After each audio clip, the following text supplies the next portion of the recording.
yang sering kita dengar, sedekah itu akan memberi kita sehat. Karena kata Nabi, as-sodaqatu tutbi'u sab'ina baban minal bala. Sedekah menolak 70 pintu bala malapetaka. Salah satu di antara bagian bala adalah penyakit. Maka tolaklah penyakit itu dengan sedekah. Obatilah penyakit itu dengan sedekah. Kata Nabi, dau mardokum bis sodako.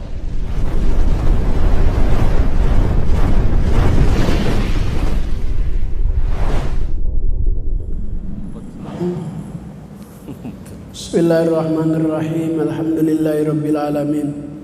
Wassalatu wassalamu ala asyrafil mursalin Sayyidina Muhammadin wa ala alihi wa sahbihi ajma'in. Amma ba'du, subhanaka la ilma lana illa ma 'allamtana innaka antal alimul hakim. Rabbi shrah li sadri wa yassir li amri wahlul 'uqdatam min lisani yafqahu qawli.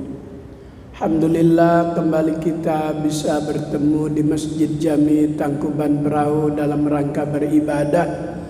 Salat maghrib berjamaah dilanjutkan dengan kewajiban yang kedua, thalabul ilmi. Harapan semoga Allah beri kita ilmu manfaat, taufik dan hidayat, ridho dan inayat, sehat dan afiat, selamat di dunia, selamat juga di alam akhirat. Kita awali dengan membaca surah Fatihah. Mudah-mudahan barangkali ada di antara keluarga kita yang sakit, Allah Ta'ala angkat segala penyakitnya, disehatkan badannya, dimudahkan segala urusannya. Wabil khusus yang menjadi penyebab kita selalu bisa ketemu di sini, Bapak Haji Fauzi Bowo, mudah-mudahan selalu Allah beri kesehatan. Biniati syifa bi barakatil kitab Mukhtarul Ahadis An-Nabawiyah Sayyid Ahmad Al-Hashimi. Al-Fatihah. A'udzu billahi minasyaitonir rajim. Bismillahirrahmanirrahim. Alhamdulillahi rabbil alamin arrahmanir rahim maliki yaumiddin iyyaka na'budu wa iyyaka nasta'in ihdinas siratal mustaqim siratal ladzina an'amta 'alaihim ghairil maghdubi 'alaihim waladdallin amin. Wa qala an-nabiyyu sallallahu alaihi wasallam i'lamu annahu laisa minkum min ahadin illa malun warithihi ahabbu ilaihi min malihi maluka ma qaddamta wa malu warithika ma akharta. Tadi sudah kita dengar beberapa hadis Nabi kita Muhammad Sallallahu Alaihi Wasallam yang sudah dibaca oleh Ustadz Haji Bakhtiar. Kata Nabi, ketahuilah olehmu, sesungguhnya tidak ada seorang pun yang mencintai dari harta yang ia miliki melebihi cintanya kepada harta warisan. Kadang dalam kehidupan begitu. Ada anak yang Allah sudah beri kemampuan dalam kehidupan dibanding adik-adiknya dalam satu keluarga, tapi masih juga pengen mendapatkan warisan. Warisan itu berdasarkan redho antar sesama anak. Kalau anak yang paling tua, udah buat lu aja, udah bagi-bagi, gua mah nggak usah, gua udah cukup. Tapi jarang yang seperti itu, masih mau juga kebagian.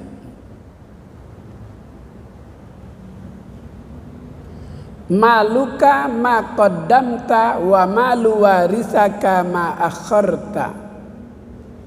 Harta yang kita miliki itu adalah harta yang sudah kita berikan di jalan Allah. Itu yang pasti bakal menjadi milik kita. Ada umatnya Nabi Sulaiman. Nabi Sulaiman bertemu dengan malaikat maut Israel. Israel ngasih tahu, ya Nabi Allah, ketahuilah di antara umatmu yang masih muda itu namanya si Fulan, umurnya 5 hari lagi, khamsata ayam, 5 hari lagi dia bakal mati. Dikasih informasi seperti itu oleh malaikat maut, Nabi Sulaiman lewat dari 5 hari sudah nggak jumpa lagi dengan nih anak muda. Wah, mungkin udah bener apa yang dikatakan oleh Israel. Tapi setelah 5 bulan dari informasi yang didapat oleh Israel, katanya umatku si anak muda ini 5 hari lagi bakal mati. Ketemu 5 bulan masih hidup. Kalau begitu Israel bohong apa gimana nih? Ntar bisa dibilang tukang bohong lagi. Sepanjang jabatannya jadi Israel bohong mulu ntar. 5 bulan ketemu masih hidup. Akhirnya Nabi Sulaiman nanya sama nih anak muda, hai anak muda, aku tanya sehubungan dengan aku mendapatkan kabar dari malakul maut. Engkau seharusnya kemarin sudah meninggal 5 hari yang lalu. Tapi aku ketemu 3 bulan masih hidup. Perbuatan apa yang kau lakukan sehingga kau masih ada sekarang? Kata anak muda itu, ya Nabi Allah, dalam perjalananku ketemu dengan tukang minta-minta, sa'il. Wa ammas sa'ila fala tanhar. Kalau kita ketemu tukang minta-minta, andaikan hari itu kita tidak pegang uang, maka berilah ucapan yang baik. Mohon maaf, hari ini aku lagi tidak pegang uang. Insya Allah besok balik lagi. Balik lagi besok, karena dijanjiin. Itu anak muda yang seharusnya sudah meninggal, dalam perjalanannya itu dia memberi sedekah kepada tukang minta-minta sebesar 5 dirham. Ketika diberikan, peminta itu senang dan berdoa, semoga kau panjang umur. Doa fakir miskin, doaul fuqara, doanya fakir miskin itu mustajab, diijabah oleh Allah. Di mana aja dia berdoa. Beda dengan jamaah umroh. Itu ada maqamul ijabah, tempat-tempat di mana kita berdoa dikabul oleh Allah. Hijr Ismail, Rukun Yamani, Rukun Iraqi, Hajarul Aswad, Multazam, Maqam Ibrahim, Sofa, Marwa, Zamzam. Itu tempat-tempat doa diijabah. Maka saya kemarin umroh itu saya berdoa di tempat-tempat yang mustajab. Dalam doa saya yang kelihatan jamaah Masjid Tangkuban Perahu. Amin, ngapa? Kayaknya nggak pengen nih pergi haji nih. Saya berdoa di tempat itu. Sebab kata Nabi, Al-Hujjaj wal Ummar wafdullah. Jamaah haji, jamaah umroh, tamunya Allah. Insa'alu tu kalau dia minta dikasih. Wa inda'au ujibu kalau dia berdoa diijabah. Maka saya berdoa di tempat-tempat yang dimana jika tamunya Allah berdoa dikabul oleh Allah Subhanahu wa taala. Haji Cecep kelihatan juga wajahnya di sana. Kayaknya berangkat lagi nih besok nih. Saya berangkat lagi nanti antara Oktober November. Kalau mau ikut boleh. Biaya belum ada, gampang. Nyalengin aja sehari 1 juta. Insya Allah sebulan udah kebayar. Insya. Selama berada di Madinah, di Nabawi, saya ziarah ke tempat-tempat bersejarah, ke Masjid Quba. Masjid Quba itu masjid yang pertama dibangun Nabi di Madinah. Ketika perjalanan hijrah Mekah sampai ke Madinah, baru 2 hari itu Rasulullah mampu membangun hubungan antar pendatang dengan pribumi, Ansor dan Muhajirin. Karena tokoh kafir Quraisy di Madinah ada yang sangat disegani melihat Rasul membangun hubungan antar sesama umat manusia. Baru 2 hari begitu kelihatan kondusif, tidak terjadi gesekan-gesekan. Bahkan pribumi membuka seluruh pintu rumahnya untuk bisa dijadikan tempat istirahat oleh tamu yang datang dari Mekah. Maka tokoh kafir Quraisy di Madinah memberikan sebidang tanah untuk dibangun masjid. Maka jadilah Masjid Quba, masjid yang pertama di Madinah dibangun oleh Rasulullah.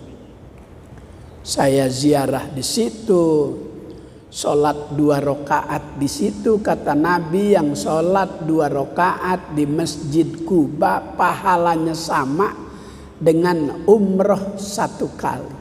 Masya Allah.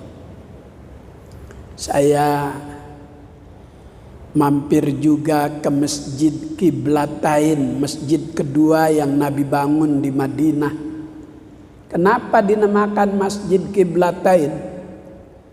1 tahun 8 bulan Nabi ibadah menghadap kiblatnya ke Masjidil Aqsa, Palestina. Ketika sholat zuhur,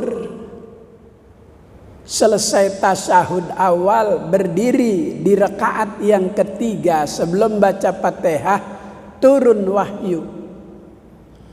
Fawalli wajhaka syatral masjidil haram.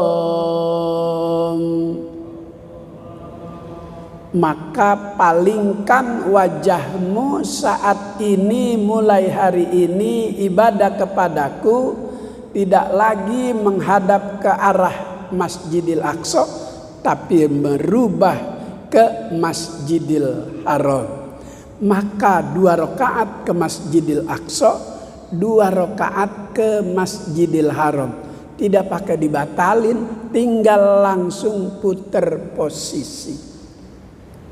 Ini menjadi ilmu oleh para ulama-ulama dengan hasil ijtihadnya dari historis sejarah terjadinya perpindahan arah kiblat. Jadi kalau kita suka mancing di laut, datang waktu sholat, posisi takbiratul ihram kita menghadap ke arah kiblat. Begitu baca Fatihah, perahunya belok ke timur. Lanjutkan sholat. Begitu juga dalam posisi macet, nggak ada sarana ibadah untuk turun, tidak mungkin. Hanya bisa sholat menghormati waktu dalam kendaraan. Takbiratul ihram menghadap ke kiblat. Setelah itu jika mobil jalan, ikuti arah jalan mobil. Tidak menjadi masalah. Ini pelajaran dari historis pindahnya menghadap kiblat ke Masjidil Aqsa ke Masjidil Haram. Saya mampir, saya berdoa, saya sholat 2 rakaat, saya juga ke Badar, saya juga ke Uhud. Gunung Uhud itu salah satu di antara gunung yang akan menjadi taman sorga. Di antara gunung-gunung yang ada di dunia ini, nanti yang Allah jadikan tanaman di sorga adalah Gunung Uhud. Saksi sejarah perjuangan Nabi yang ada musolanya di Gunung Uhud. Kemarin saya sempat melihat masih ada tanda-tanda peninggalan musola saat dulu terjadi perang Uhud. Walau lagi perang, sholat berjamaah tetap berjalan gantian. Ketika saf terdepan melakukan ruku sujud, saf kedua menjaga. Khawatir ada musuh dari bagian depan. Nanti selesai rakaat yang pertama, saf yang pertama bergantian dengan saf yang kedua. Dia melakukan ruku sujud. Maka di Uhud itu ada musola, tempat dulu di mana Nabi walau dalam suasana peperangan, tapi kewajiban tidak ditinggalkan. Maka itu Gunung Uhud nanti menjadi saksi Allah Ta'ala akan jadikan taman raudhah min riyadil jannah. Saya lanjut. Itu anak muda memberikan 5 dirham kepada tukang minta-minta. Kemudian tukang minta itu mendoakan semoga Allah memberi kamu umur panjang. Maka doanya diijabah. Itu anak muda umurnya ditambah, di setiap 1 dirhamnya itu ditambah 1 tahun. Kalau 5 dirham berarti 5 tahun. Itulah keutamaan bersedekah yang sering kita dengar. Sedekah itu akan memberi kita sehat. Karena kata Nabi, as-shadaqatu tutbi'u sab'ina baban minal bala. Sedekah menolak 70 pintu bala malapetaka. Salah satu di antara bagian bala adalah penyakit. Maka tolaklah penyakit itu dengan sedekah. Obatilah penyakit itu dengan sedekah. Kata Nabi, dau mardokum bis sodaqoh. Obatilah penyakitmu itu dengan sedekah. Ada orang kaya tahun 74, namanya Haji Ali, pengusaha kayu jati. Dia ketua komunitas Jati Jawa Timur. Karena mendapatkan penyakit, diponis dokter rumah sakit Gatot Subroto diabetes yang mengganas yang harus diamputasi, maka Senin dia harus diamputasi di Rumah Sakit Gatot Subroto. Hari Sabtunya datang ke Kiai. Kiai mohon izin, mohon doa, besok saya hari Senin mau diamputasi kaki kanan karena diabetes yang mengganas. Kalau tidak dibuang dia bakal menjalar kemana-mana. Kata Kiai, obati dengan sedekah sebelum kau ke rumah sakit. Tahun 74 dia kasih itu Kiai 50 juta. Tahun 74 50 juta, sekarang berapa itu? Kiai ini gubah masjid yang tengah perlu direnov, perlu diperbaiki. Panggil arsiteknya, hitung biayanya, saya yang tanggung. Dikasih 50 juta. Begitu hari Senin datang ke rumah sakit, itu dokter sudah siap dengan baju-baju operasi yang warna hijau, meja dengan gunting-gunting sudah siap. Begitu pemeriksaan akhir oleh dokter ahli, dinyatakan diabetesnya sudah dalam keadaan normal. Enggak jadi itu diamputasi. Kekuatan sedekah. Dau mardokum bis sodako. Obati penyakitmu dengan sedekah. Wa idza maridtu fahuwa yashfin. Dia yang memberi kita sakit, dia juga Allah yang memberi kita sembuh dengan cara yang berbeda-beda. Alhamdulillah. Kemarin saya waktu umroh banyak yang bagi duit. Saya lagi ngaji, menanti waktu masuk. Tahu-tahu ada yang meluk saya dari belakang. Alhamdulillah ketemu di sini. Saya ngepen sama Kiai, dengerin di YouTube ceramah Kiai. Saya orang ujung pandang Kiai. Oh alhamdulillah, terima kasih. Maafin Kiai, ini saya bagi duit buat tambah oleh-oleh. $20 dikasih. Alhamdulillah.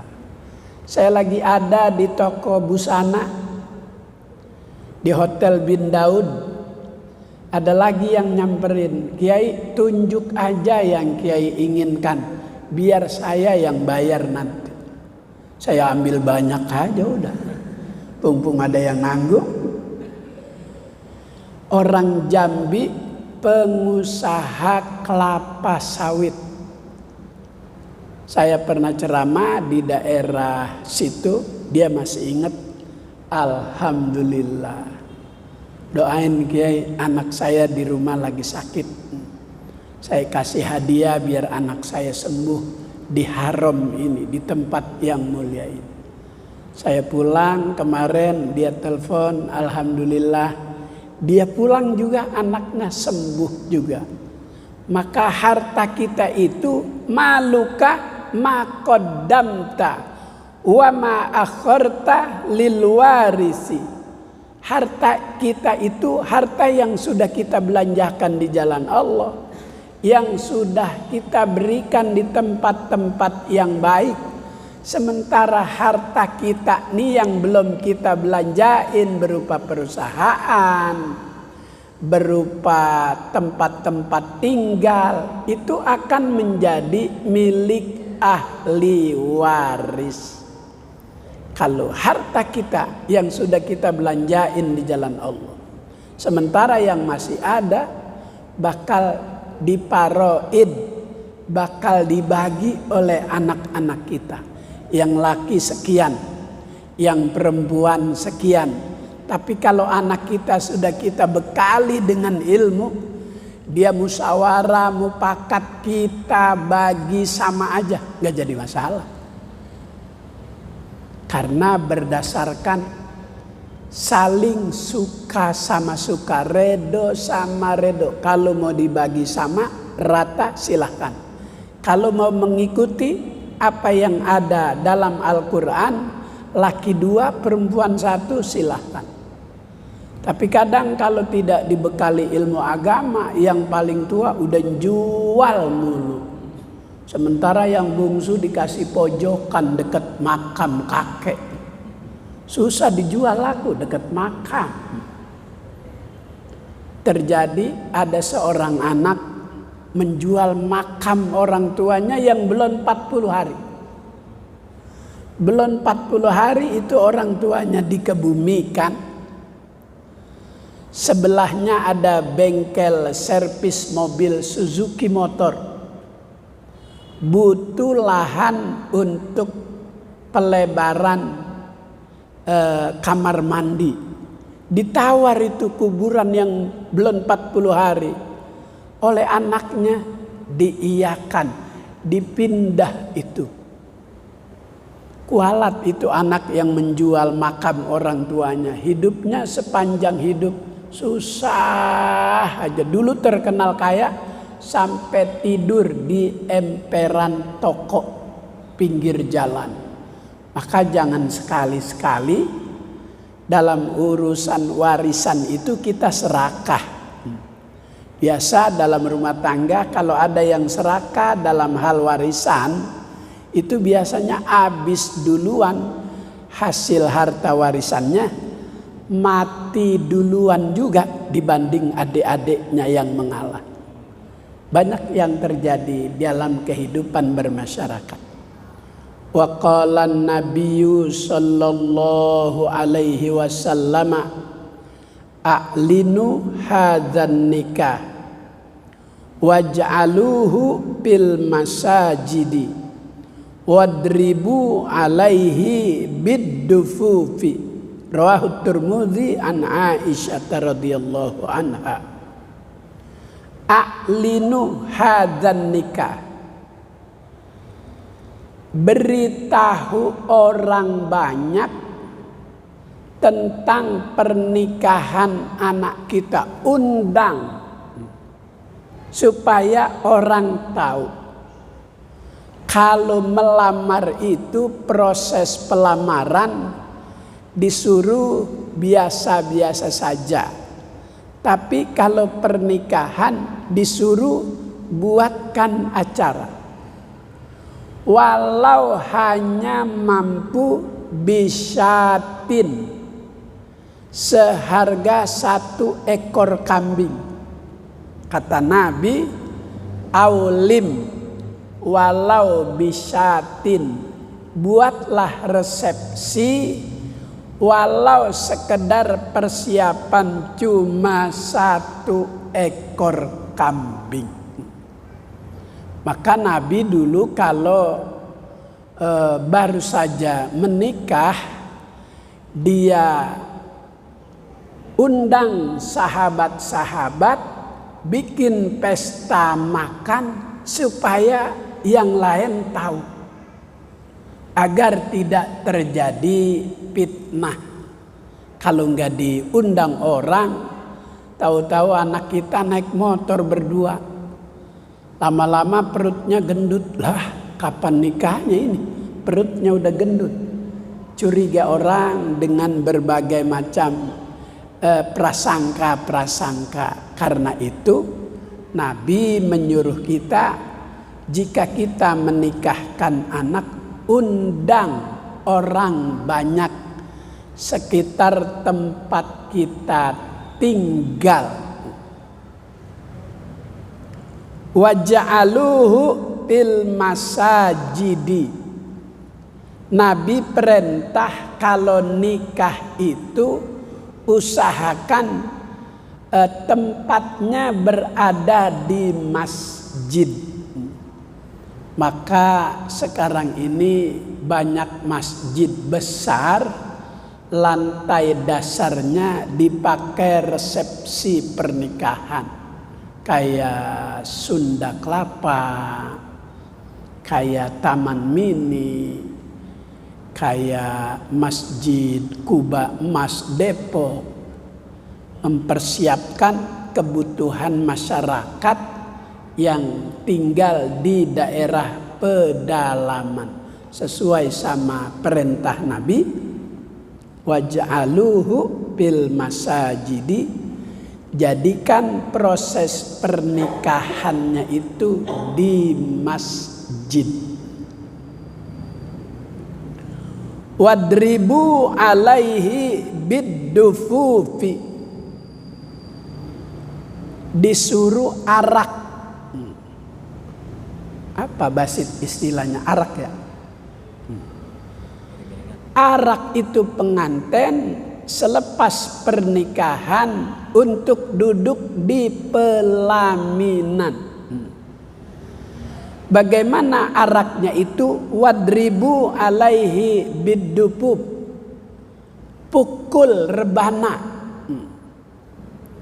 Pukul alat-alat yang bunyinya itu bisa mengundang orang banyak. Yang mengundang orang jadi ingin tahu ada apa nih? Oh, pesta pernikahan. Maka ada yang pakai drum band. Kalau saya dulu pakai mobil antik. Belum ada mobil antik karena saya ngajar di Cipulir di showroom Suzuki Motor milik keluarga besar Bedu Amang. Saya bilang besok saya mau nikah. Saya pengen pinjem mobil ini nih. Mobil itu enggak dipakai sebetulnya, hanya pajangan di showroom. Kalau enggak boleh saya berhenti ngajar. Dikasih juga, alhamdulillah. Bak terbuka. Waktu malam pernikahan itu yang luar biasa. Diiringi mobil-mobil lain. Persis mobil yang dipakai oleh Pangeran Charles. Jadi saya pakai itu malam pernikahan.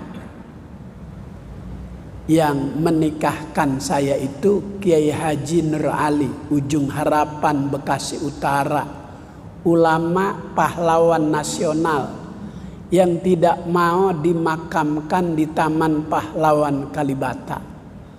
Waktu itu Presiden Soeharto mengutus wakilnya Pak Tri Sutrisno datang minta keluarga mengizinkan kiai ini dimakamkan di Taman Pahlawan Kalibata.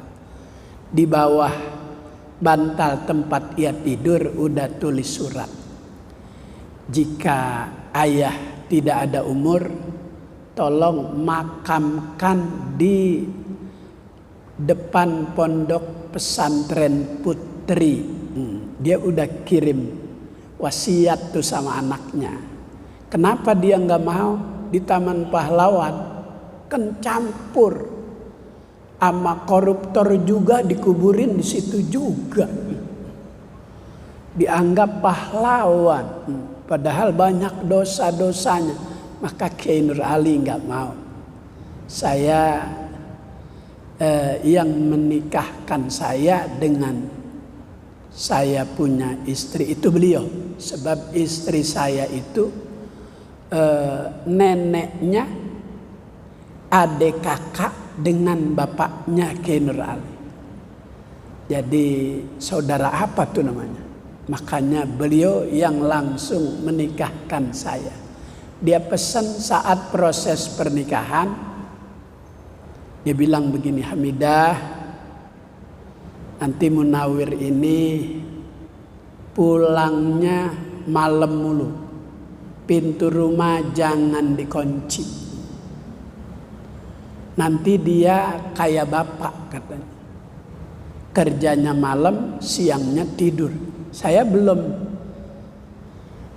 banyak ceramah, masih ngajar privat waktu itu. Ucapan kiai itu ucapan yang memiliki keramat. Doa beliau menjadi kenyataan. Alhamdulillah. Jadi wadribu alaihi biddufufi,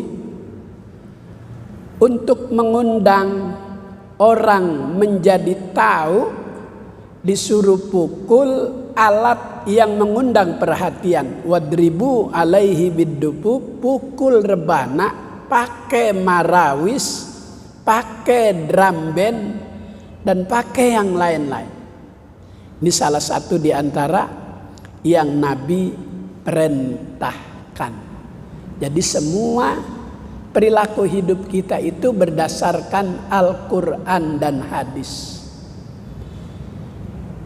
Kata Habib Abdullah bin Alawi Al-Haddad dalam kitabnya Risalatul Mu'awanah, wa alaika bitamassuki wal kitabi was sunnah. Hendaklah kalian itu berpegang teguh kepada Al-Quran dan hadis. Nikah itu perintah Allah, disuruh nikah kawin sama-sama manusia, laki dan perempuan. Jangan laki sama laki. Ini LGBT sekarang menjadi proyek internasional. Maka Inggris kemarin sudah mengibarkan bendera LGBT. Dia mendukung keberadaan cara hidup manusia yang menyukai sesama jenis, laki sama laki. Mal'unun, mal'unun, mal'unun. Dilaknat, dilaknat, dilaknat. Orang yang hidup mengikuti gaya hidup umatnya kaum Nabi Lut. Sekarang banyak negara yang mendukung. Kita nih kalau punya lahan luas di rumah itu, kita pencinta peternak ayam. Belum pernah kita lihat ayam jantan ngejar-ngejar ayam jantan lalu dikawinin. Pernah. Ayam aja kenal kalau ini jantan. Ini LGBT laki sama laki. Yang lebih parah kemarin di Jawa, itu laki ngawinnya sama kambing. Ya Allah, sampai dinamakan itu kambing nama perempuan. Diketahui oleh para tetangga. Udah luar biasa ini gilanya manusia. Karena tidak berpegang teguh kepada Al-Quran dan hadis. Paman akhadha bihima salima. Siapa yang berpegang teguh kepada keduanya, Al-Quran dan hadis, salima, selamat.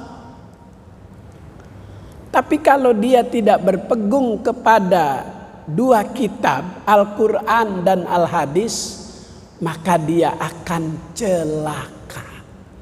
Seperti saat ini, ya Allah. Luar biasa, ada seorang kiai ditanya, bagaimana pendapat kiai tentang LGBT? Itu kata kiai, masing-masing urusan manusia sama Allah. Ya Allah, itu kiai ngapa jadi begitu ya?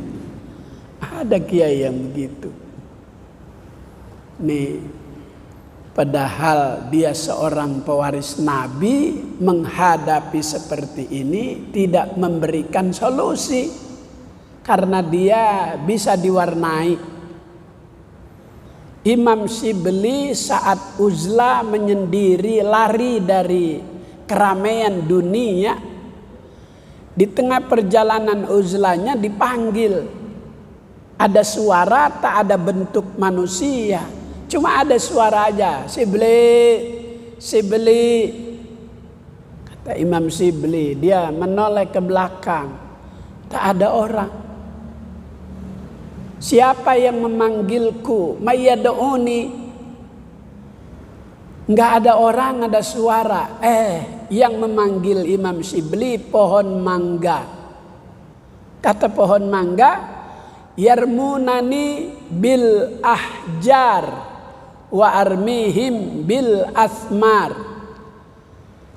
Imam Shibli, aku dilempari oleh orang dengan batu, sementara saat ia melempar aku kasih mangga satu-satu. Jadi pohon mangga semakin dikagumi itu jika buahnya banyak. Tapi jika pohon mangga tak ada buahnya, cuma daun kering aja menjadi sampah, mengotori halaman, bakal ditebang, tidak dikagumi orang. Begitu seseorang yang tidak istiqomah, ketika angin datang ke barat, dia condong. Ketika angin datang ke timur, dia condong. Ketika angin ke utara, dia ke utara. Nggak punya pendirian, nggak istiqomah. Maka orang yang seperti itu, kemuliaannya Allah Ta'ala hilangkan satu demi satu. Jika ia bicara di tengah orang banyak, tidak akan didengar. Udah nggak usah ngomong lama-lama, gue udah tahu kartu lu. Kata gitu, karena tidak istiqomah. Seorang yang tidak istiqomah akan Allah Ta'ala cabut kemuliaannya satu demi satu. Kalau dia bicara tidak akan didengar oleh orang. Waqala Nabi sallallahu alaihi wasallam,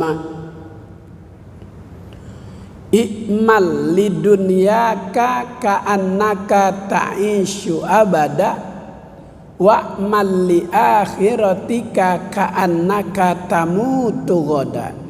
Rawahu Ibnu Asakir. Kata Nabi kita Muhammad sallallahu alaihi wasallam, bekerjalah untuk dunia itu dengan semangat seakan-akan kita hidup masih lama. Jadi semangat bekerja, tanemin tuh di hati seakan-akan kita hidup masih lama. Walaupun dokter Singapura memponis kita umur 2 tahun lagi. Ada dokter ahli di Singapura, pasiennya itu kanker otak.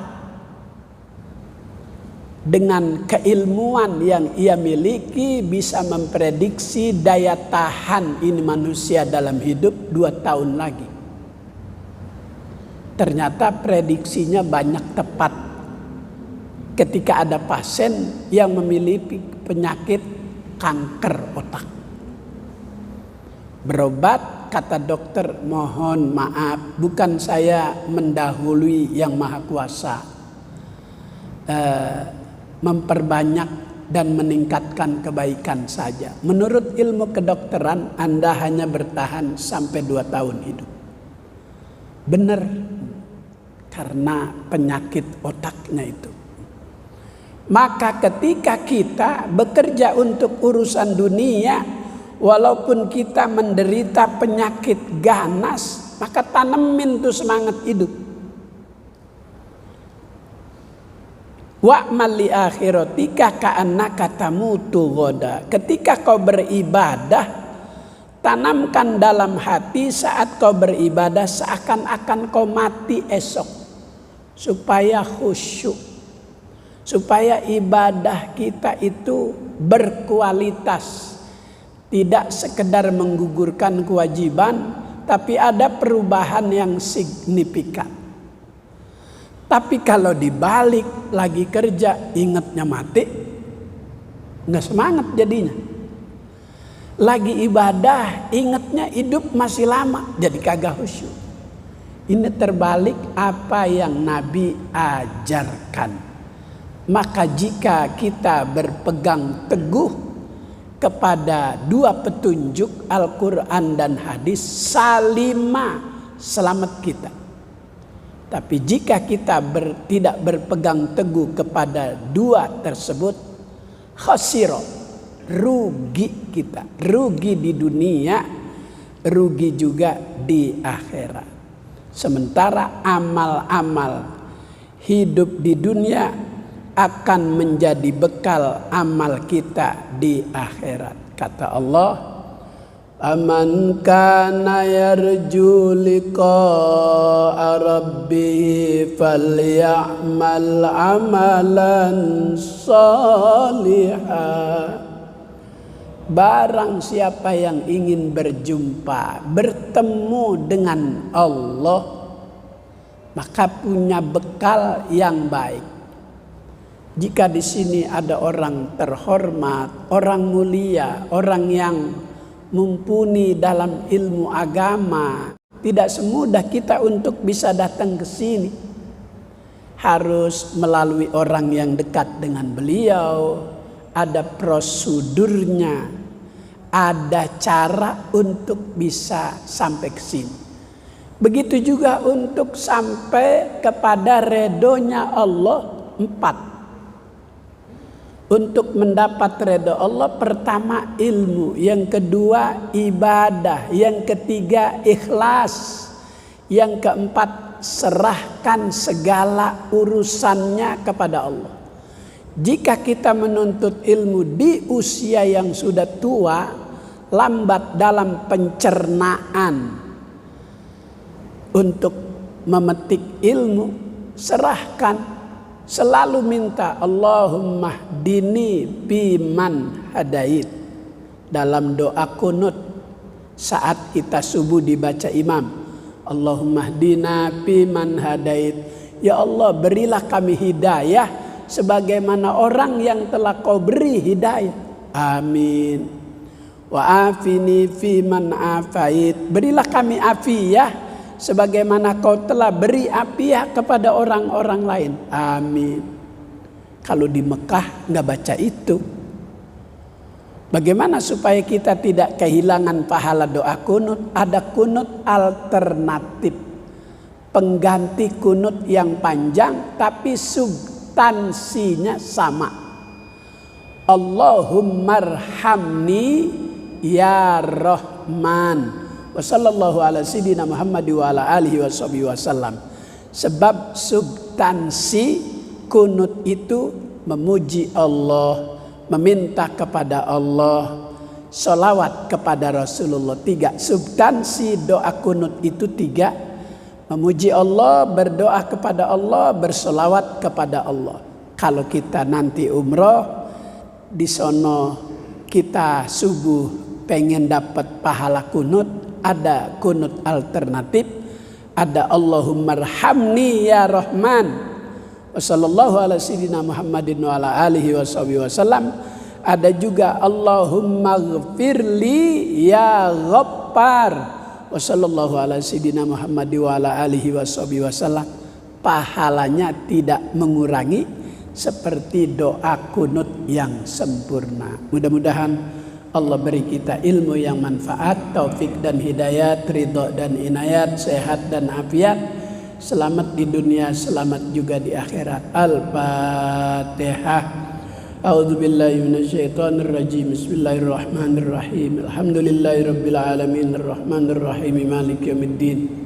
Iyyaka na'budu wa iyyaka nasta'in. Ihdinas siratal mustaqim, siratal ladzina an'amta 'alaihim ghairil maghdubi 'alaihim waladdallin. Amin. Allahumma arzuqna ilman nafi'a wa amalan mutaqabbala wa fahman zakiyya wa qalban khashi'a. Allahumma inna nas'aluka fahman nabiyyin wa hujjal mursalin wa ilhamal malaikatil muqarrabin. Sallallahu ala sayyidina Muhammad wa ala alihi wa sahbihi wasallam. Walhamdulillahi rabbil alamin. Assalamualaikum warahmatullahi wabarakatuh.